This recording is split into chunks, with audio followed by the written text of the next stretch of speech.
The broadcast is now starting. All attendees are in listen-only mode. Good morning, everybody, and welcome to today's MRC webinar, Pre-Holiday Season Fraud Operations Tune Up in 3 Steps by Riskified. My name is Linda Porat, and I'm the Membership Manager for the MRC in Europe. This meeting will last approximately 1 hour, and everybody will be on mute during the presentation. At the end of the presentation, the presenter will take the questions. Of course, you can, during the meeting, you can go to the GoToMeeting control panel and submit your questions already. And then at the end, as I said, we will actually take them for you. We would also like to remind you that there will be a brief evaluation immediately following today's webinar. This webinar is being recorded and will be available to all our MRC members, and it will be posted on the website during the next few days. So let's start off with a quick overview of the MRC whilst we are waiting for the last attendees to connect. So what is the MRC? We are a merchant-led trade association focused on electronic commerce risk and payments globally. So we are non-profit and we were actually founded in 2000. So what do we actually do?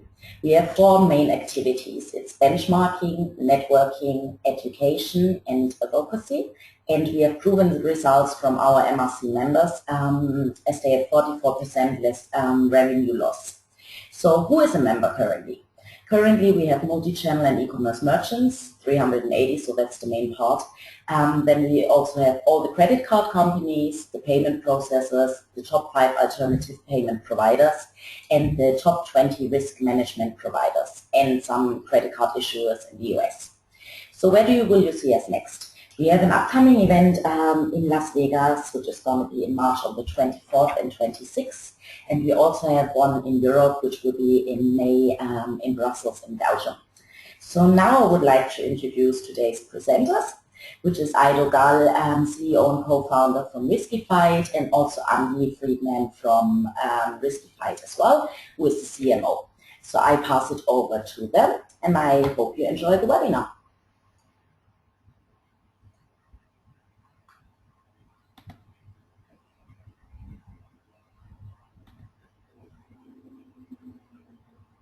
All right, thank you, Linda. Hello, everybody. This is Ido from Riskified, and with me is Andy Friedman as well. Thanks, guys. Really appreciate you. This is Andy. Really appreciate you taking the time to join us so close to the holiday season.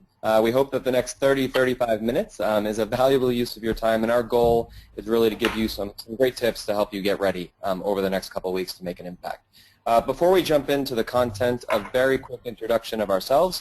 Riskified was founded in 2012 to provide a turnkey risk management solution for online merchants. What we do is very simple. We review, we approve, and we provide a guarantee on every order that a merchant sends our way, helping them grow and making sure that we can keep them protected from fraud. We can happily talk more about our solution, but for now, let's jump into the content of what we want to share today. So myself, I am Andy Friedman. I'm Riskified's CMO. By background, I spent some time at Visa and some other payment startups before joining the company in February. And I'll let Ido introduce himself. Hi, my name is Ido. I'm the co-founder and CEO of Riskified. I've been in the fraud space for a long time, and this is going to be my 10th holiday season in the fraud space, and it gets more interesting and challenging every year. So it should be fun. All right, so kind of to quickly set the tone and agenda for today. We have a pretty simple goal. We want to help you get prepared for the holiday season. The way we're hoping to achieve that is go over 3 main parts. So the first part is going to be dedicated for preparing your systems to handle the upcoming load. The second part, we're going to focus on ways to quickly improve our automation in a scalable manner. So obviously that has the biggest impact going into the holiday season. And lastly, we're going to look at ways to optimize the manual review process, right? So to maybe increase some of our approval rates, maybe reduce the time it takes us to handle these transactions. But really to get things started, I'll give it back to Andy to give a quick overview. Thanks. So hard to believe, but in 3 weeks we will be getting ready to sit down for Thanksgiving dinner and start our shopping. So that is really coming up, as I'm sure many of you are aware. Some of that early traction on your sites is already probably taking place. So the timing is tight, and it's a very short amount of time that you're going to see a huge amount of sales. So if we flip to the next slide, what you'll see is by looking back over prior years, and I'm sure you have similar statistics, this is just an aggregated view of kind of the Riskified merchant community and how last year performed for us and our merchants. And what we saw is clearly a very sudden and dramatic spike in volume, which is excellent from a sales and marketing perspective. It puts a lot of strain on the risk management team. And if you look at the line on the bottom, it's not just good customers who are more active during this period.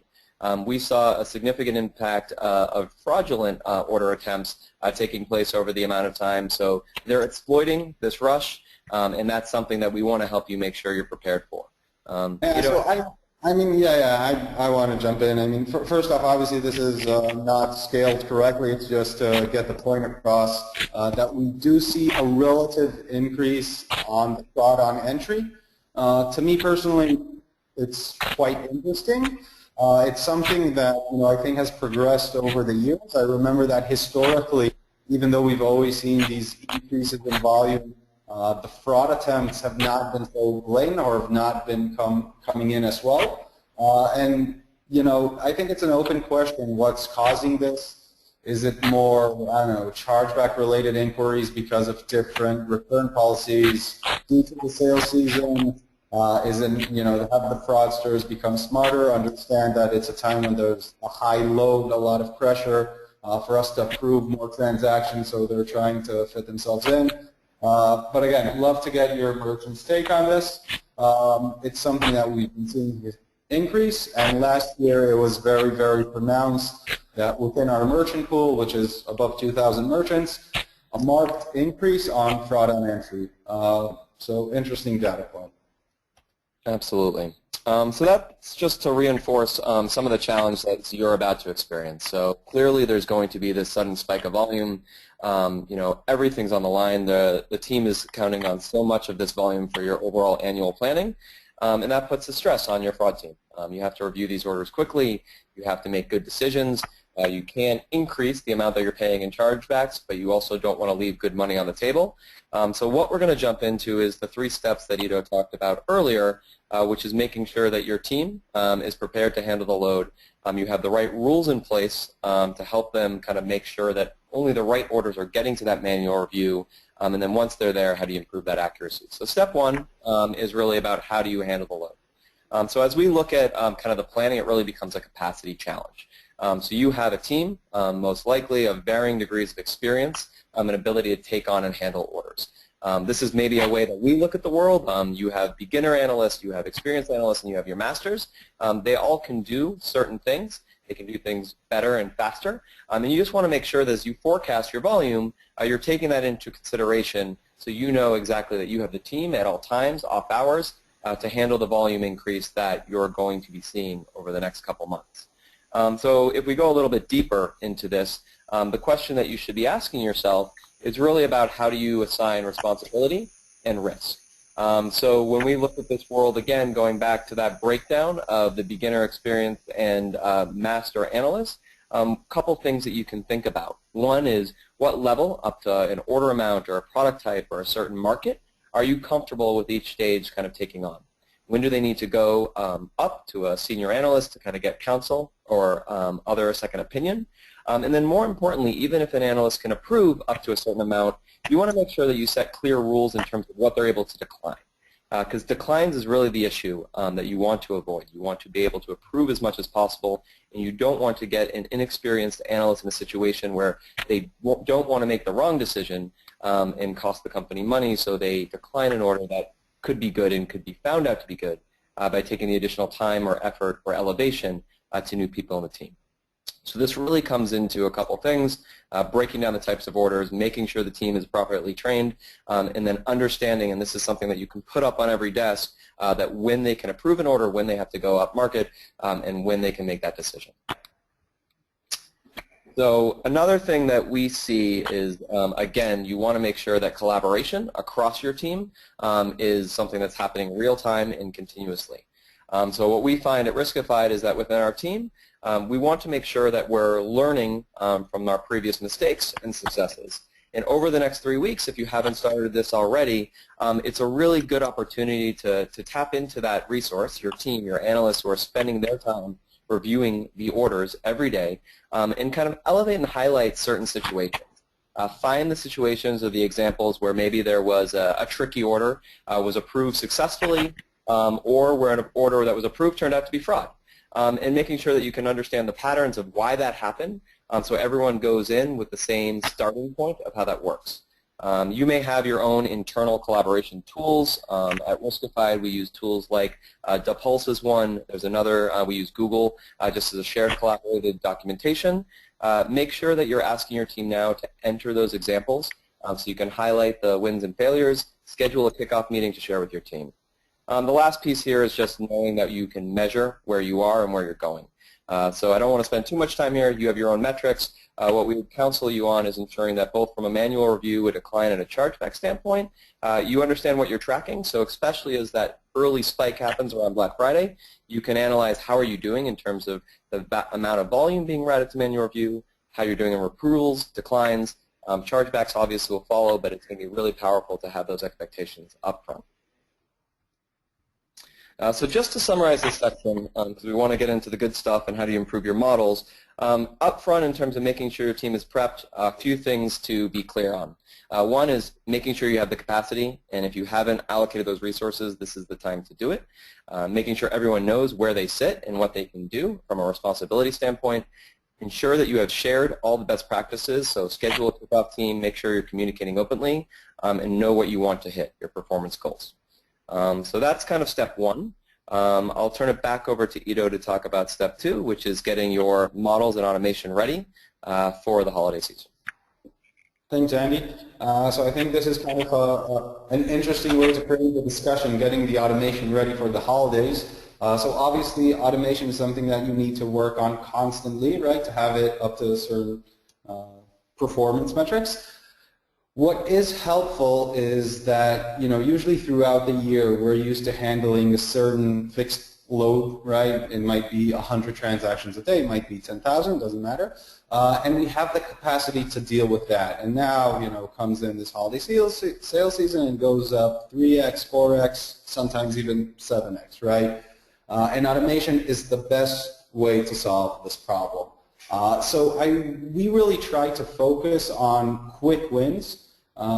Stuff you can do, implement fairly quickly, given the amount of time left until the holiday season. So number one, use your analysts' insights to create rules. Okay, you have an existing pool of analysts, data scientists. They've gone over thousands of transactions for you. They know things, right? They know how they approve transactions. I mean, they have types of patterns that they look at, and when they see this pattern, they just approve a transaction. They might have, specific internal rules only for $5,000, only for returning customers, but they have this insight. So what you want to do is you just want to go and talk to your team. You want to have them really flush out all these ideas, right? And an example one might be a match between the email and the IP range, and they both belong to a great US bank that's known to everyone. And your analyst might say, you know what, whenever we see something like this, we just approve it, right? So that's a great first step. Second step is to perform some statistical validation on this rule, right? It's scary just to build an auto-approval rule based on that. So you want to go back, look at all your historical orders, run this process on them, and then see the results. Now you have your own internal metrics, what accuracy level you're looking at, to approve this, whether it's 99.8, 99.6, 100%, right? But it should be really kind of a scientific method. Look at how much fraud you're bringing in, look at how much the automation helps, look at your net margins on these transactions, and you can make a very informed decision if you want to hard code this rule to approve orders automatically. Right? So again, we're not talking about creating this big machine learning system right now, which is obviously ideal, But again, I mean, we have a few weeks to go, so it's not something we can do at the drop of a hat, right? So we would recommend trying to find ways to create custom rules based on ideas from your existing analysts. The last stage is implementing these rules.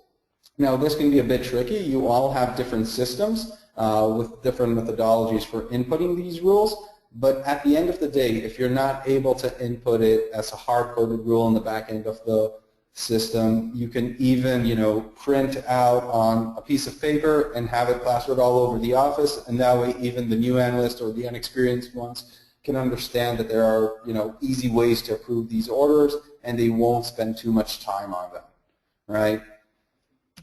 All right, that was step one. Now, the second thing is when you look at your existing rules, you need to modify them so they would fit the holiday season patterns, right? And what do we mean? So let's say you have an average order amount of $400 and you've decided historically that anything over 10 times the average order amount gets flagged for manual review.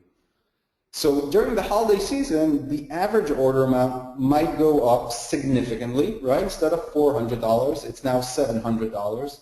But if you don't fix your rule, right, to kind of manually review everything that's 10 times above, you're actually going to be manually reviewing much more than you want to, right? Because the average has changed. I mean, it has a new meaning. So you want to make sure that you go back, look at all your existing rules and logics, and see if there are places where they need to be updated. Okay, another example might be next day shipping. We're used to looking at it as a maybe fraudulent indicator. Usually within the holiday season, that's not the case. International shipping, the next day shipping is also much more pronounced. So again, just do kind of a quick house check, go back to your existing rules and make sure that they're updated to take into account the new types of orders we're going to be seeing during the holiday season, right? So it's a quick thing you can do and can reduce the amount of orders flagged for manual review significantly. All right, that was number two.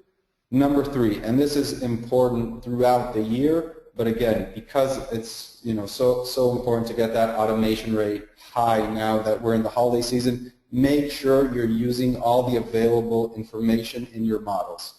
So we just highlighted a few examples that from our work with merchants usually have a lot of impact during the holiday season, and most people don't use them enough. If you have the ability to look at behavioral data, that's going to be super helpful during the holiday season. You're going to see tons of transactions where the user has actually been browsing your website historically, right? Whether it was a week, a month ago, and now he's actually purchasing this item that he's been looking at it for a long, long time. It's obviously a very strong indicator, very, very good behavior. So if you have the ability, make sure you input that data into your system. Promo codes that you know specifically if they were sent out to people, published on blog posts, on forums, they can also be used as very positive indicators. So we recommend making an effort to make sure they're included in the data available to the models. Okay? All right, so that was number three. Quick summary. So once we finish, go back, send an email to your team, right? Just do it like that. Ask them, what parameters do you look for when you approve transactions easily? You don't want easy transactions taking up a large time of the queue work during the season. After that, go back, look at your rules, see if you can figure out if there are any rules that you might want to update. So next day shipping, international orders, order amounts, tons of other stuff. Make sure you input as much data as possible into your models. Put a lot of emphasis on anything that has to do with behavioral information. How long has this person been browsing the website? When did he first appear? Very important and very helpful in approving orders, especially during the sale and holiday season, because people who have been browsing your website for a long time have been putting off making that purchase until now. And never have your models auto-decline anything, right? I mean, this is true throughout the year, but especially during the sale season. So what you don't want to have happen is, I don't know, for some reason you have this kind of blacklisted address, right? And it turns out that it's a very popular reshipper within some kind of foreign country, and you, by accident, during the peak sales season, declined 1,000 transactions for $10,000 because you weren't able to catch that in real time. So don't be very careful with having the model decline anything outright. Even if you need to have a manual analyst quickly go over that just as a sanity check, it's much better than to wake up a few days after the peak season and see that it kind of caused a lot of bad declines. All right, so that was the quick automation, and I think I'll bring it back to you, Andy, for the manual process.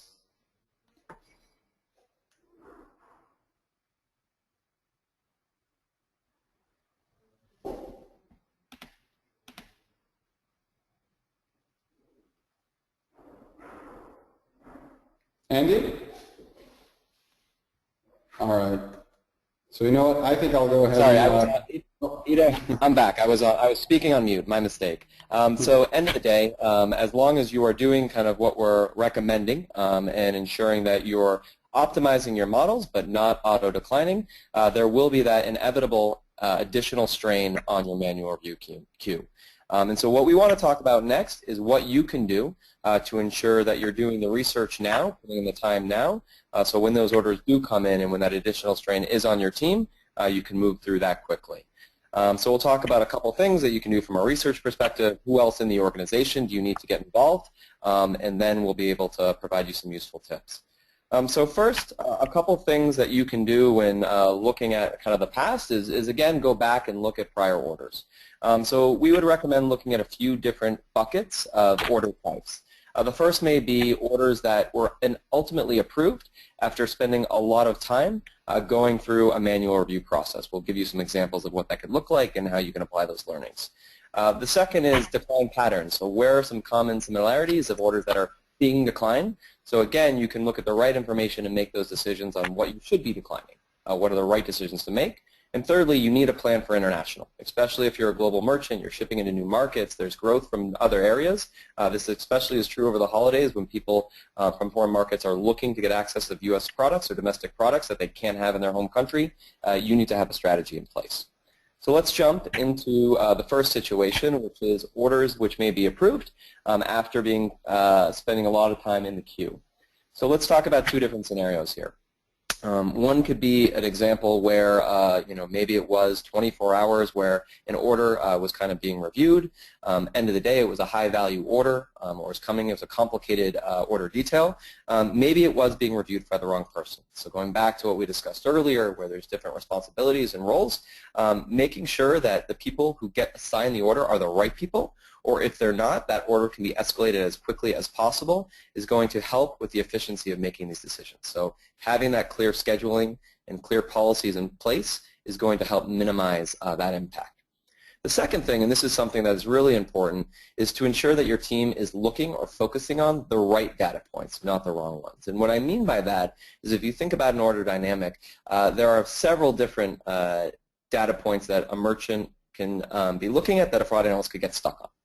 Maybe they're spending a lot of time looking at the IP, but really there's some simple data points that could help if you were able to look at kind of the billing shipping mismatch and why that could be explained. The tools that may be enriching the data like email age or ID verifications are also good information to be looking at. Making sure that you understand where an analyst should be focused and flagging that. So when an order is coming into the manual review queue, there is a hierarchy to the specific data points that should be reviewed first, is going to help you make sure that you're spending as little time getting to the right decision. So a couple examples of how looking back can help you as you move forward. So jumping into the next slide, these are a couple things that we look at when we're talking about decline patterns. So things, the way we approach fraud and risk analysts at Riskified is making sure that we're always trying to tell two stories. There's a good story, a legitimate purchase, and there's a fraudulent story. And at the end of the day, the goal of an analyst is to make sure they find out which is a more believable story to make their decisions. So situations that may be kind of, again, big flags for declines over the rest of the year, i.e. multiple credit cards, may be more common during the holiday season. A customer may be maxing out a certain card, or maybe there's a specific promotion or loyalty rewards card that they want to use dedicated over the holiday season more than normal. Those normally would be indicators of fraud. Now they're not. The same is true of encrypted emails, proxies. Like, this is something, again, that customers are making, not necessarily an indicator of fraud. It's just more common in today's environment.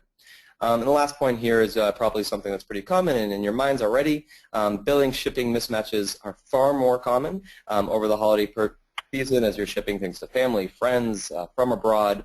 This is something that you just want to make sure you understand that the patterns you looked in the past need to be retrofitted for what you're doing today, so you can help get to that story of an order is good or bad. The last piece we wanted to cover is international.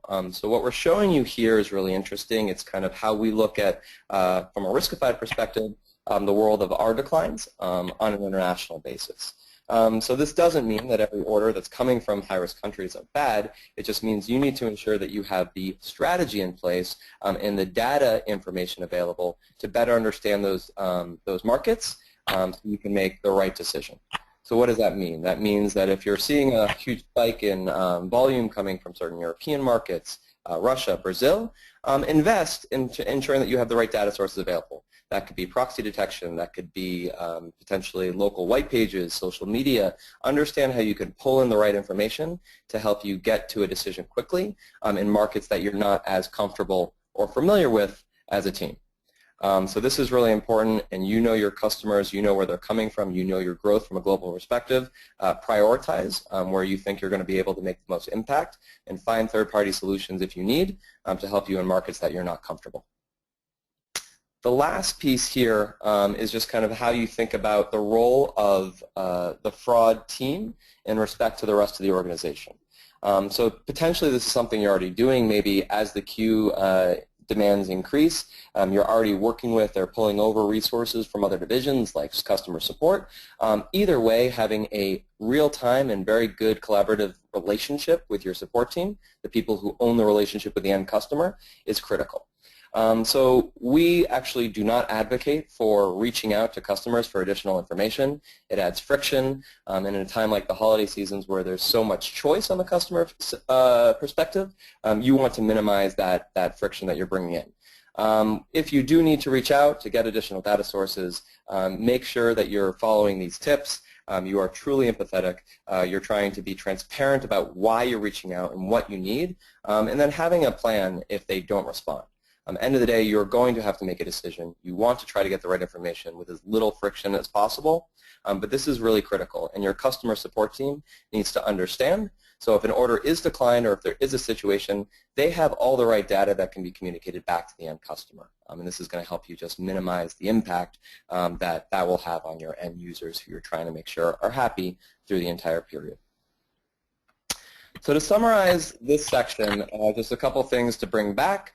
One, your goal is you're going to be seeing such an additional load on your manual review queue, you need to minimize the review time. Looking back, understanding the patterns and what's unique about this period is going to help you.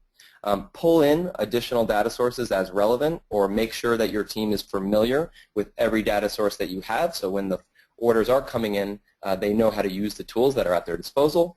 Ensure that you're reducing your false positive declines. That is the #1 issue that we see with our merchants over the holiday period and in general, is that decline rates are often increased. Again, going back to reduce the impact of chargebacks, this is your time to really spend the time to minimize that impact. And lastly, this may go without saying, but your end customers who you're keeping happy, even if you're on the risk management team and don't have that end-to-end relationship with the customer, that's what you should be thinking about every day. So with that, I think I'll turn it back to Ido to summarize kind of what we covered today. Thanks, Andy. So we threw a lot of things out there in the past kind of 30 minutes, so I'm going to do a quick recap to make sure we're on the same page. So from a preparation perspective, right, the new volume is going to be a challenge. You need to know to make sure you understand what the current capacity for the team is. Give them very clear policy and guidelines, what they can approve, what they can decline, okay? And also escalation policies. Make sure that in a given shift, right, with regards to response time, you have the appropriate people. You don't want to have a shift with someone, without anyone who's available to approve a $5,000 transaction, and then you're going to get severely backlogged, right? You also want to prepare, and this is very simple but very helpful, open lines of communication between everyone, whether it's some, collaboration tools, whether it's just daily sync meetings about what's going on. You want to make sure you have metrics that you're tracking throughout this process to make sure, everything is going as anticipated, and not wake up a month after and find out that some disaster has happened. Okay? That's the preparation. On to automation, right? We want to use the insights from our existing analysts to quickly build rules that auto-approve good transactions. Okay? We're going to have a huge backlog of transactions to manually review, and the easiest thing to do is to build these kind of rules in order to quickly get them out of the way. It's less impactful than building a good machine learning feature engineering system, but given the time constraints, it's what we recommend you do. Okay? After that, make sure you adjust your existing rule system to take into account any holiday kind of seasonality, whether it's shipping constraints, international, order amounts, stuff like that, right? So that will help reduce the load on the manual team, okay? And make sure that you're inputting all the available data. And now for the holiday season, put a special emphasis on anything that has to do with behavioral patterns, promotional codes, okay? It's something that's very helpful in improving stuff during this period. So that was number 2, the automation. And now into optimizing number 3, the review process, right? So we talked about doing a lot of research over transactions that took you a long time. You need to understand why it was that it took you 30 minutes to go over this transaction, and see if you can minimize that into 7 or 3 or 2, right? The problem usually is that we're not looking at the correct data points, okay? A lot of times we might be looking at multiple data points that are not that interesting. Have that understanding of what's good enough for approving a transaction, and let your analysts focus on that. Another thing is you might be opening up to new markets, or have specific markets that are very impactful during the season. Do a deep dive into these markets, find the local data sources, find ways to approve stuff from them. It's always a unique challenge, but be prepared. Do that research, right? So these things will help you be more efficient once you start reviewing them. And that's it. I think that's kind of the main takeaways that I have. Obviously, we're here. We're always super interested in continuing this conversation and learning more. If you have any feedback, if some of the things you said, don't make sense to you, we'd love to hear that as well. We're continuously learning new things as we go. But I think I'll open it up to questions at this point. Great. Okay. Thank you very much, Andi and Ida, for the very, very great webinar. It was really, really interesting. So now we will begin with the Q&A. So if you have any questions, please submit them now in the description field. I have some already for you guys. So I will start. When calling a customer to confirm an order, what kind of verification questions should be asked? Oh wow, that's a tough one. I'm not really sure. So we wouldn't be calling customers and verifying orders. I'm trying to see.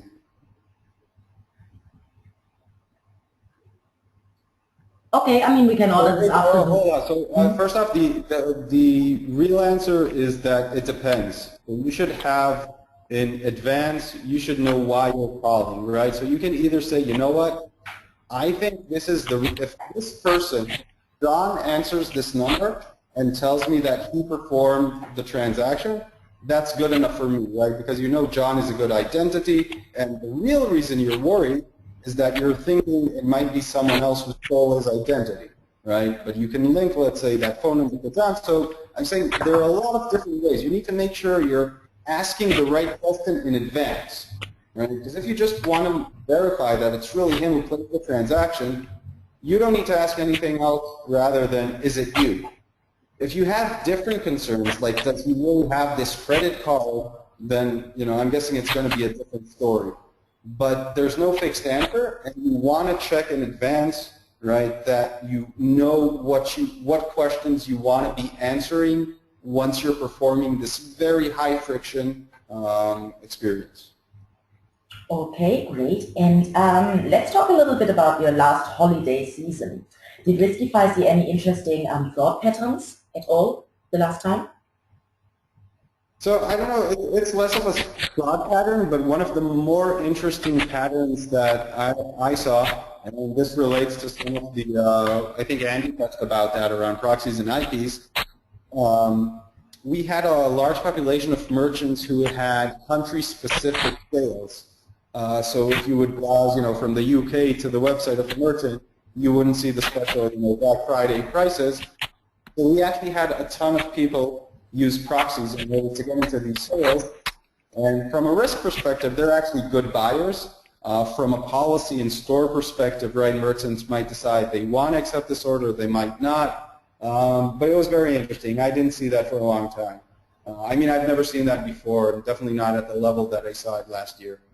Mm-hmm. Okay. And what about this season? What kind of impact do you expect new channels, let's say, such as mobile, will have in terms of fraud? I think we're seeing throughout the year, and as time progresses, we're seeing a larger population of orders coming through mobile. I've never been convinced that there's specific MOs that you can only find in mobile that are really unique. I think it's more of the same with regards to most of the fraud detection methodology, and that's how I expect it to continue throughout this season as well. Mm-hmm. Okay. And then I have another question. Let's say for training with limited resources, is it actually better to focus on what a good order looks like or what a bad order looks like? Like, where should be the focus on? So I'm not sure I completely understand the question, but you should focus on having a good story and a bad story, right? You should focus whenever you look at a transaction, try to see if it makes sense. Because when you see a transaction that's risky, you're usually looking at a lot of mismatches, and you're trying to decide if there's a story that makes sense that causes these mismatches, or you're trying to see if the fraudulent story is more likely, right? So I would frame the approach when you're looking at transactions in that vein. Usually you'll always have more good transactions to go over rather than bad transactions, right? And I would caution against going into this kind of cycle where everything new that you're seeing is bad, right?